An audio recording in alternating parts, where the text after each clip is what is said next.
Alright, we are back again today. We are doing beef pot pie.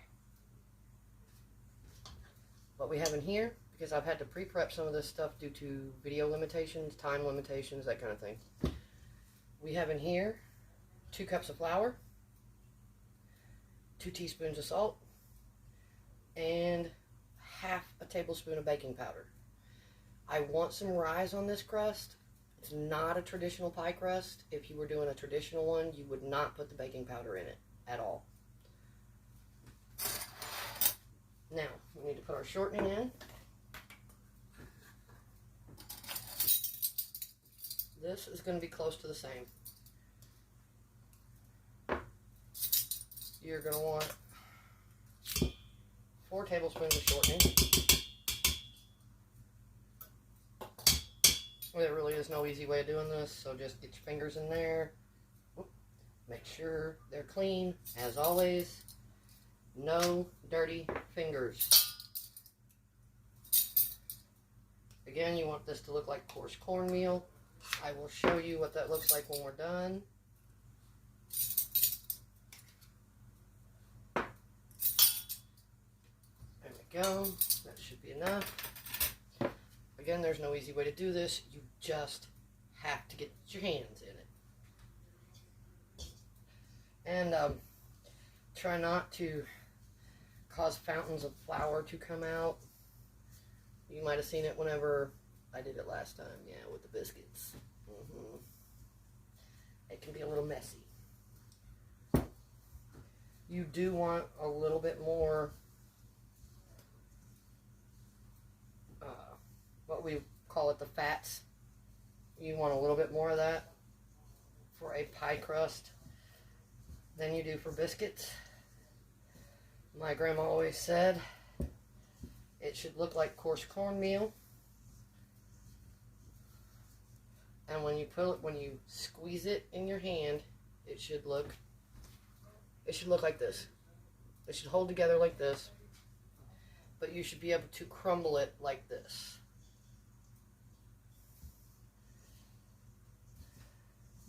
Now, if you want it flaky, this was another thing she told me, always told me, for a homemade pie crust, if you want it flaky, you have got to use extremely cold, ice cold liquid if you can, okay?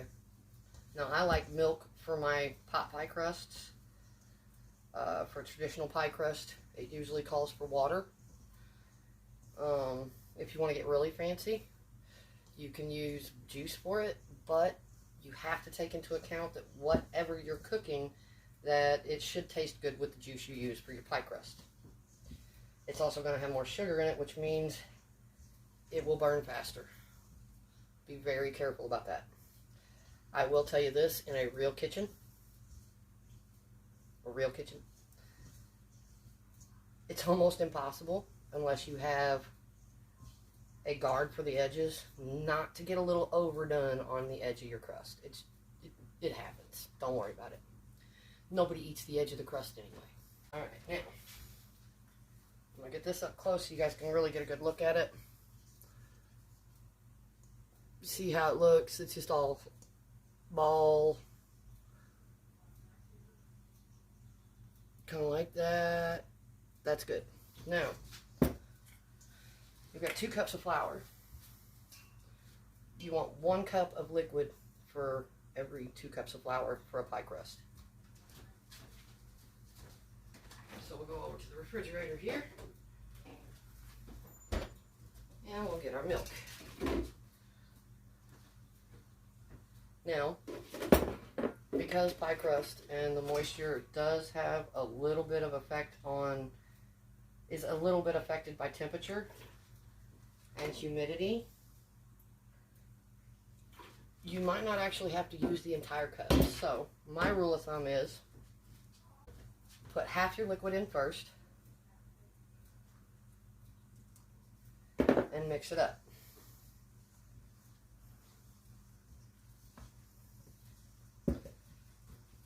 Now,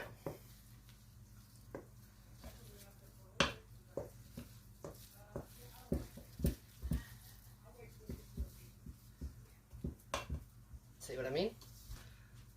I did not need all of the liquid.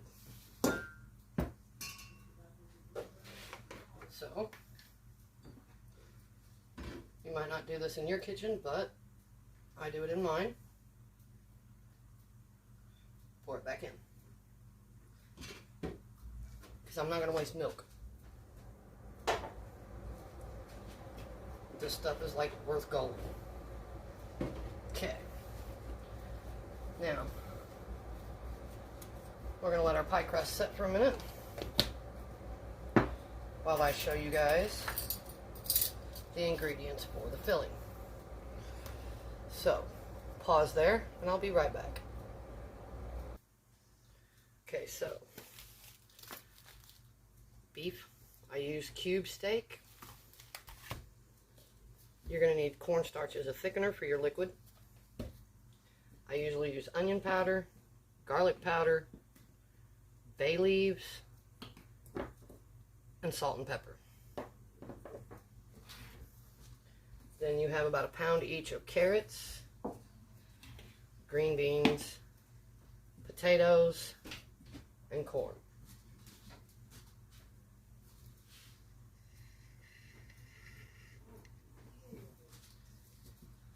All right, now. Oh, never mind, there it is. So we're going to use, and I told you guys wrong last time. This is not a colander. It is actually a sifter.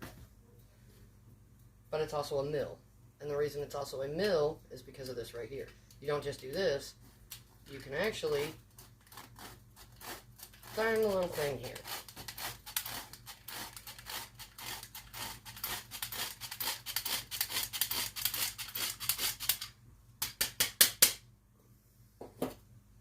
Now,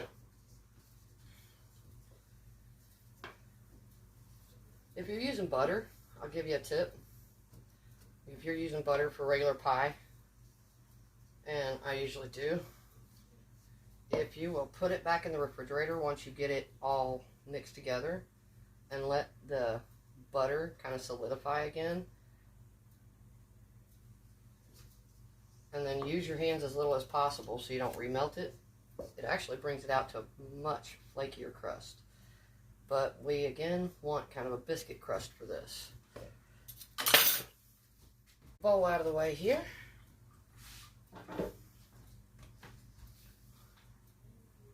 And just knead it a little bit. Now I will tell you this, when it comes to pie crust, the less you knead it, the better. Okay? You really only want to knead it enough to take out the stickiness, the tackiness of it. If you knead it too much, it will be tough. Like,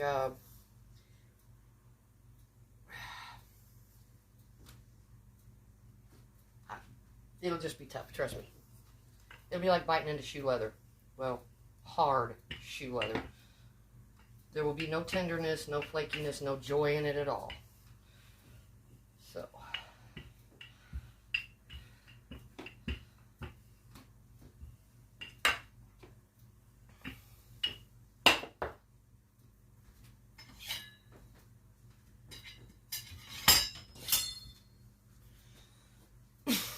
I did forget one crucial step.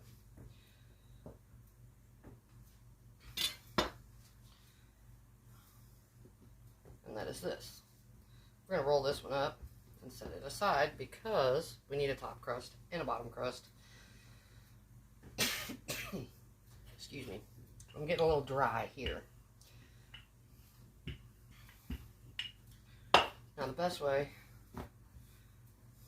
to achieve this is basically start out with the kind of the same shape you want.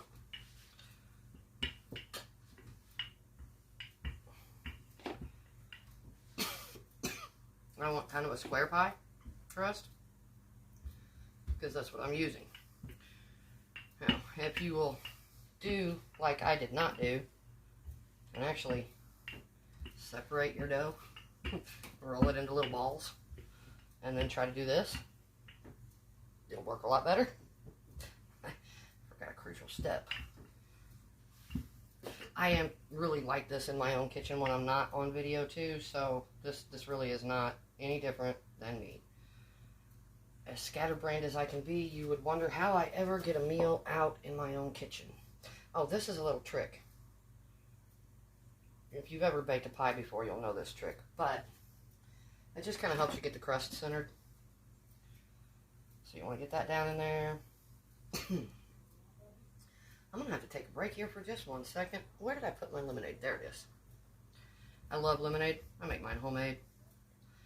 Simply because I just can't stand the sweetness. Now, your pie crust doesn't have to be perfect. Please don't think it does. Okay, hold on.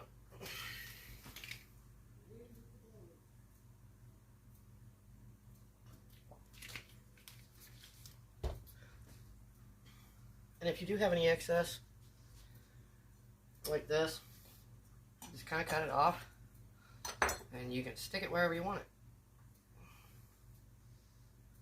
Wait a minute, okay, never mind. I'm not even going to go there. We'll leave it at you can stick it wherever you want it.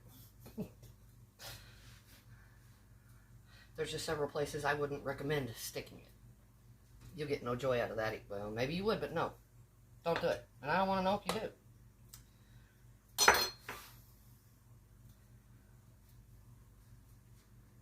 Any of you that might have kids watching, please don't explain that to them.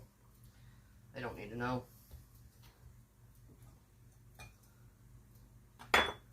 Alright, now. So for pot pie, especially if you're going to do like a biscuit crust like I'm doing, you generally want your inner crust, that's this one here, you want it to be a little bit thinner.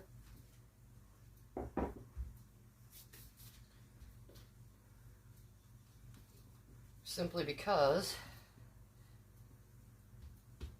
it's your top one that you're going to get that real thickness out of.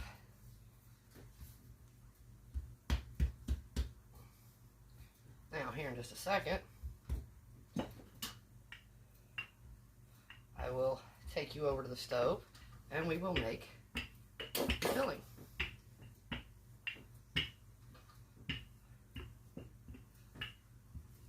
Now, if you're going to do bigger than that, just up your ratio of flour. But again, you only want 1/4 of a tablespoon of baking powder for each cup of flour. 1/4 tablespoon. You want it to rise. If you like the thicker crust, you will want it to rise, but you will not want it to puff up so much that it won't hold your filling. And they will. It will do that. It will also stick to your rolling pin, because it will stick anywhere that you do not want it to stick. And it will not stick where you want it to, because that is just the law of pie crusts. Don't ask. I just have to deal with it. Alright, so we're going to roll that. We are going to make sure that we flour it, because it's going to sit for a little bit. Doesn't have to. But I went bass-ackwards on this and made the pie crust before I made the filling. So. And yes, I said bass-ackwards, not the other way. Alright, so we're going to pause there, and I will be right back with our pie filling. Okay, so this part is simple. Yes, I'm using cast iron. Yes, this is a glass stove. Yes, you saw me do this last time. The key to cast iron on a glass stove is to preheat the cast iron so it doesn't get hot spots. And of course you have to be more careful with your cast iron on a glass top stove.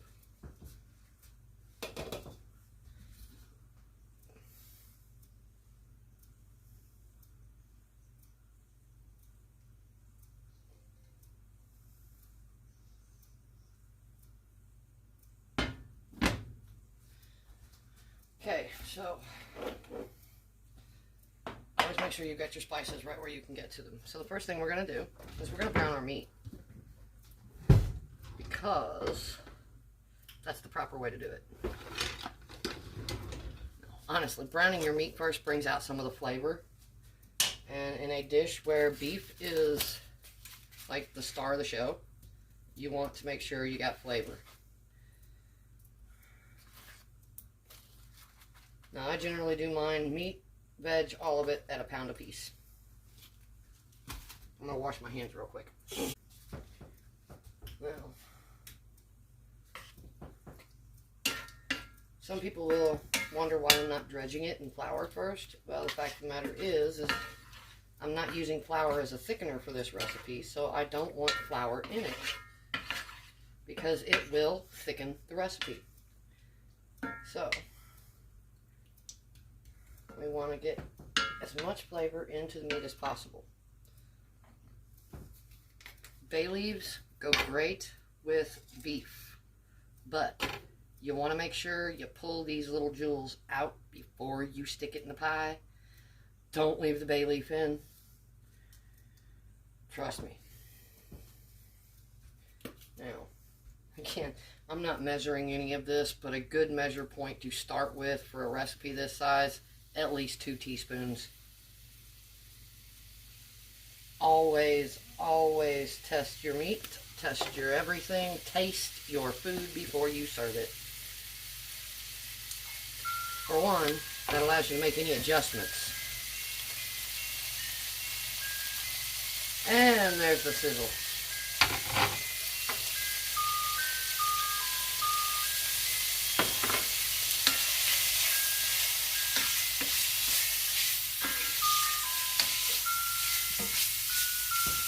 I'm sure you guys hear the clock in the background. My mother has a clock that does Christmas carols on the hour.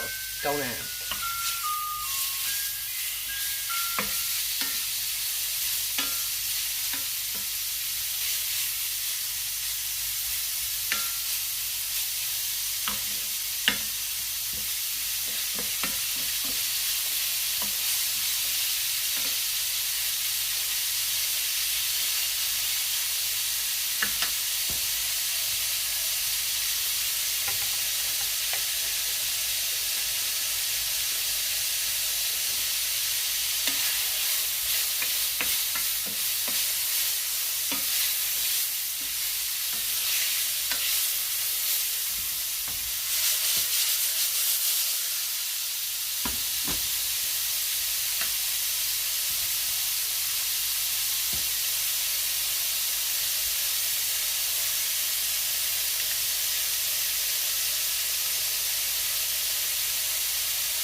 Now,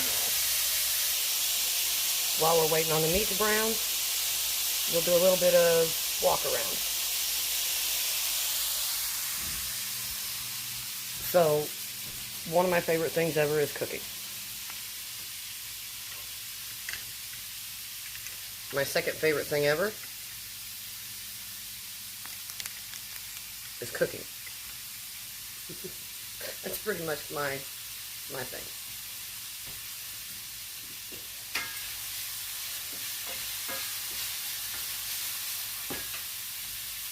I kind of started this because,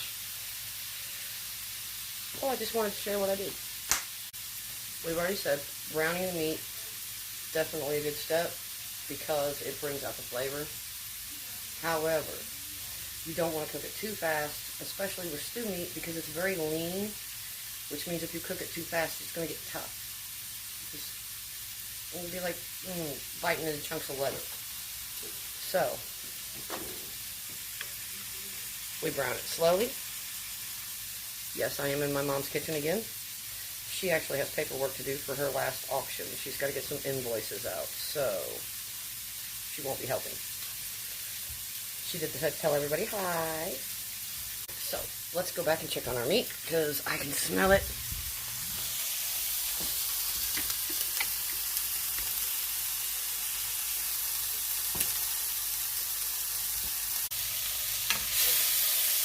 Our meat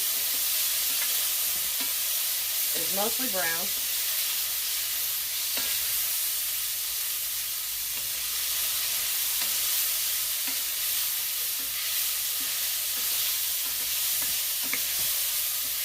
So at this point, I like to use a little Worcestershire sauce. I just think it really goes good with beef. A little bit of that, and pull it off the stove.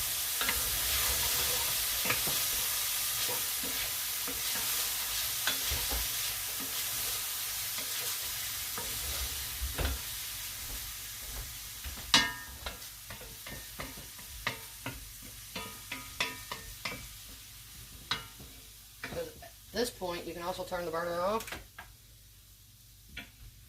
Make sure you've got your oven preheated to 400.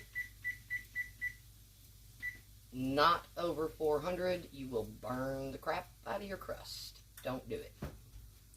This is not one of those meals that only takes 30 minutes to cook. This is not a... It's not a quick cooking recipe. We'll just put it that way. It's not the longest recipe, but it's not a quick cooker either. So we're going to get you guys in with a really good look here. If I can do it. That's what it's supposed to look like.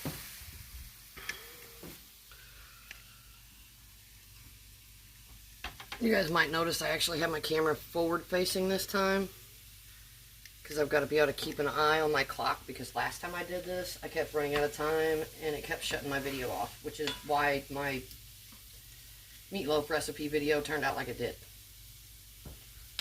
So, we're going to let that rest. I'll be right back, guys and girls. I am going to get the rest of the ingredients.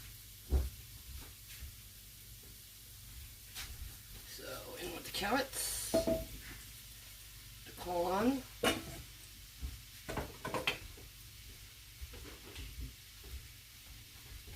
green beans, and potatoes.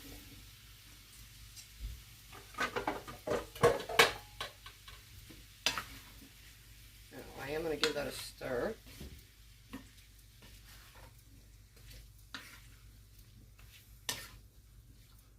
Now, you don't have to cook the potatoes if you don't want to. I usually cut mine into kind of small... What the heck? Oh, there we go. Cut mine into small chunks. I'm not used to using my video this way. Please forgive me if it looks like crap. Get back in there, potato. We can't be having escapees. We cannot be escaping. You may hear me making voices that sound slightly like Disney characters. That's because I'm like a cartoon addict. I will admit this freely. I will binge watch cartoons before I binge watch anything else. Because quite frankly, I just can't stand the smut that gets put on TV most of the time. And if you don't know what smut means, look it up. Tell you like I tell my kids, if you don't know the meaning of the word, look it up. You'll remember it better if you find it yourself. Alright, now, that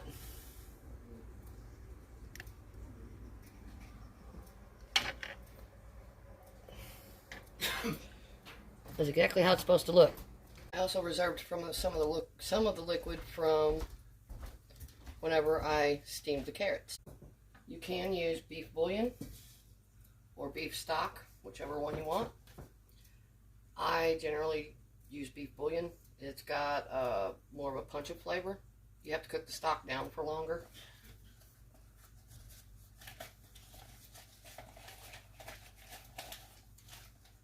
Now with this, you may be tempted to cook your liquid down to the point where it starts to get thick.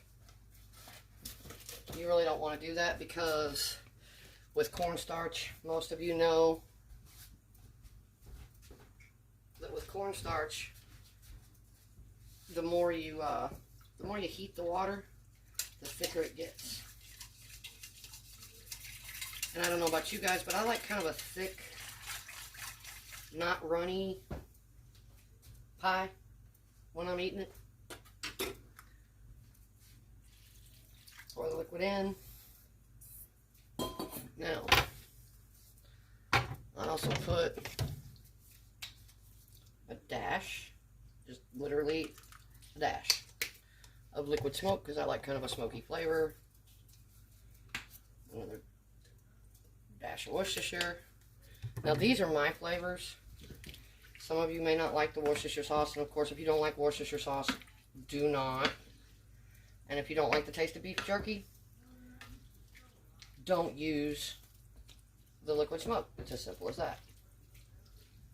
Alright, now, this is where, even though the cornstarch is not cooked down, this is where you want to taste your filling.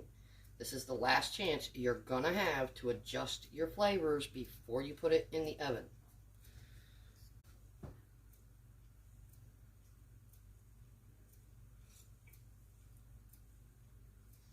Okay, so to me it needs a little more onion and a little more garlic.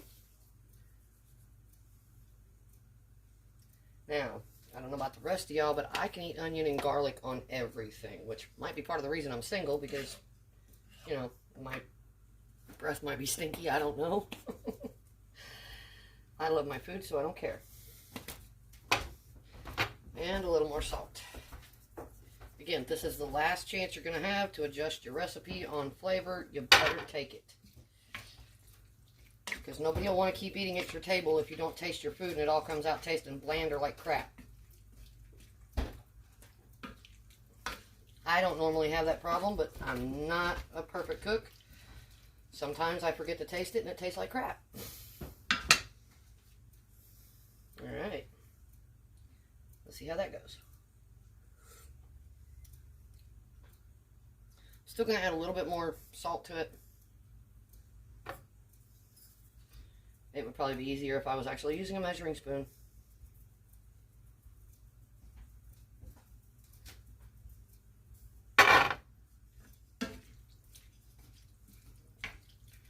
Alright, now another thing too, your sauce will thicken, or your gravy will thicken, and that will intensify the flavor, so don't. If it's too salty now, it's going to be too salty when it's done. So don't over salt, but don't let it be bland, because it's also not going to taste good if it's bland. Alright. Do this one more time.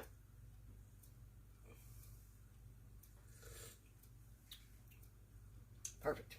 Alright, now. Going to pause, and we're going to go fill the pie. Alright, so with filling the pie, you want to make sure you use some kind of a scooper, because, I mean, you don't want to not have the juice in there. And with a pot pie, you totally want to overfill the pan, because this will not only cook down a little bit, the juice will thicken, which means it's not going to be as likely to bubble out of the pie and into the oven. But I do always put a sheet pan underneath, just simply because. I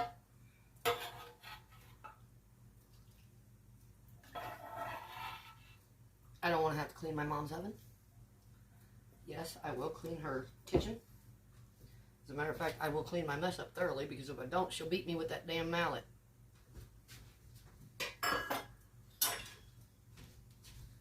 And y'all know the one I'm talking about, because it was in my last video. Or the video before. Yeah, I'm not joking. That is a true thing that happens. And I would have to let her beat me, because she's my mom. What am I going to do? Hit her back? Not in this lifetime.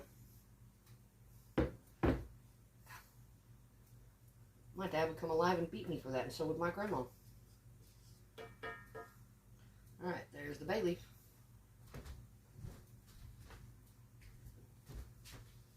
So, I like the taste of bay leaves.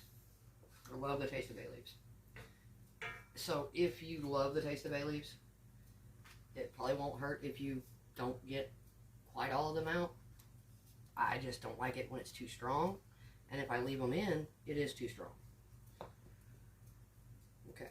Now, I know it looks like we're not going to get the rest of that in there, but we are getting the rest of that in there.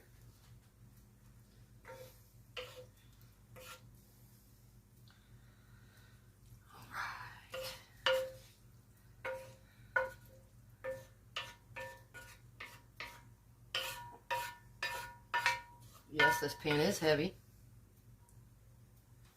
Yes, I will knock a fucker out for it. Just kidding. You should never do that with your cast iron because you might break it. And trust me, that cast iron pan is worth more than your boyfriend's head. It really is. I love mine. More than I do men. More than I do men. Not that I don't like you guys, but I can't stick you guys on a stove and bring out a delicious meal. So, I mean, seriously. You guys are fun and cute and all, but food is food. And I didn't get this by not eating food. Actually, I got a little too much of this right now, so probably should eat a little less, but we don't talk about that. Oh, my crust is ready. Or my oven's ready.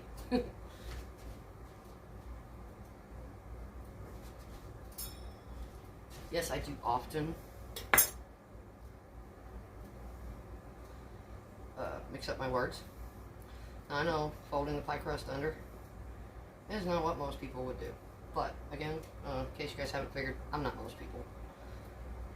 And I'm not really going to fold it under. What I do is I use the edge of the pan to kind of make a line there with my crust. And then I just fold it over. Now if you have an actual pie pan, you can make sure your crust is up, bottom crust is up and over it, and you can do all the fancy stuff. I don't normally bother doing the fancy stuff unless I'm going to show the pie off, because the fact of the matter is once you cut into it, nobody's going to see the fancy stuff. Nobody's going to care. All they're going to care about is what's in the crust is delicious. That's it. And if some Karen does care about whether your pie looks good or not, more than she cares about what it tastes like, just keep both eyes on people like that. Keep both eyes on people that say looks above taste. Now, I can't tell you this, you want to dock your pie crust. And by docking the pie crust, that's just cutting it. It's like a fancy way of saying cut a hole in the damn thing so it don't bubble over. But again, as a secondary measure, you might hear somebody laughing at me because they've seen this before. As a secondary measure, always stick a pan under your pie crust, because when that stuff goes bubbling out, you do not want to have to clean that thing out of an oven. Alright, so, one last step. One last step. Y'all did not see me wipe my freaking floury hands on my nice shirt. You didn't see it. Did not. Now, most people are going to go, oh no, it's okay. It's called an egg wash. Oh, don't run away. Now, what I'm going to do here, very carefully take the top of the crust off and just, hey, get back up here. You just want the egg white for an egg wash. And there we are. There's my back seat. See, I got it out. I got it out.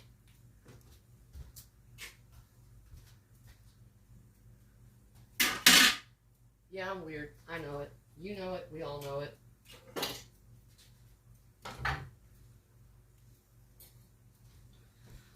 Egg wash is egg white and water.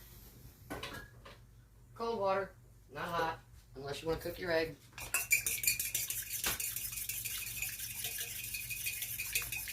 Beat it up really good. The only time you don't want to beat the crap out of your egg is if you're using it to make meringues. You do not want to overbeat a meringue or it will be bad. Just all bad. Trust me, it'll be all bad. Now, I know she's got a brush around here somewhere.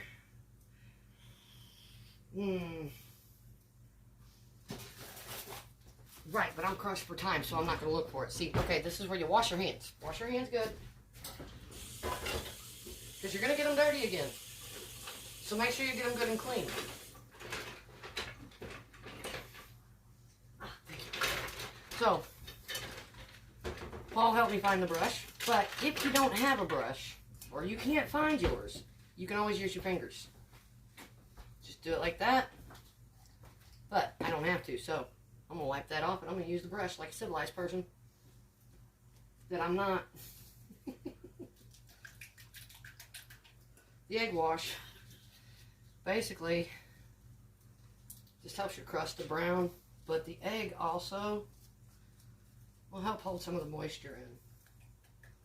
Because as the egg cooks, it kind of creates a barrier for your pie crust. It'll also make it look better, but I like it because it makes the pie crust more moist. Yeah, you'll see I'm getting some juice there already. Yeah. It won't be near that juicy when I'm done with it.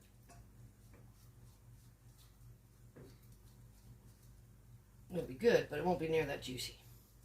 Alright, so if your oven is ready, mine is. We're going to pop this in.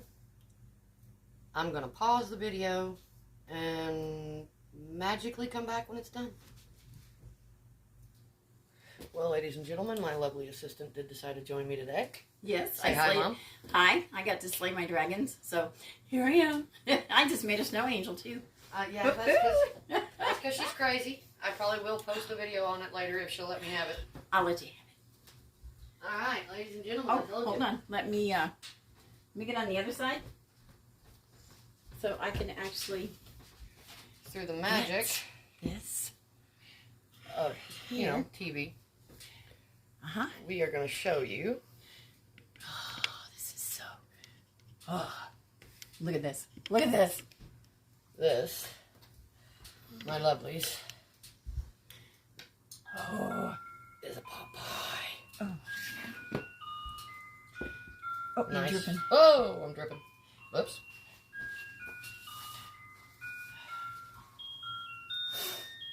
Merry Christmas, everyone. I explained about that. So it is going to come out a little juicier than I wanted. I probably should have put more cornstarch in it, but No, when you let it cool. Yep. Whenever you let it set and cool, it will probably thicken up. So, ladies and gentlemen, this is a pot pie. Oh. Very simple. Very good, especially considering we have blizzard conditions outside right now. Can I show them real quick? Yeah, take them. Okay. Let's, we'll go over here. And just walk right up to that window there, Mom. There you go. Right there should be far enough, because if you go any closer, they probably won't be able to see it. Because of the screen. Yeah, because of the screen. It'll probably try to hyper Yep. extend. So that's what it looks like outside, ladies and gentlemen. Yeah, got a fireplace And weirdos going. and pirates and Lions and tigers and bears, oh my. lions and tigers and bears and ghosts and all you goblins out there too. All my lovely dears. Now I do want to say a couple of things before I cut the video off. First off, as most of you know, I am doing most of my requests by viewer. So, here, Mom. Here, Mom. Did not mean to do the boob shot, sorry. I'm doing most of my recipes by request, so if you guys want to see something, just leave a comment on my videos, leave a comment in my community posts. I would love to be able to write them all down when I'm in lives with you guys, but the fact of the matter is my brain is like a sieve, or a bucket with some really big holes in it. Like, You take after your mother. another thing, this is just my enjoyment. I'm not doing this like a professional cook. I am a professional, but I'm cooking for you like I cook for me at home. Hey, we're going to enjoy this here in just a few So, minutes. don't expect any of the fancy stuff. Don't expect a bunch of crazy, long, complicated meals.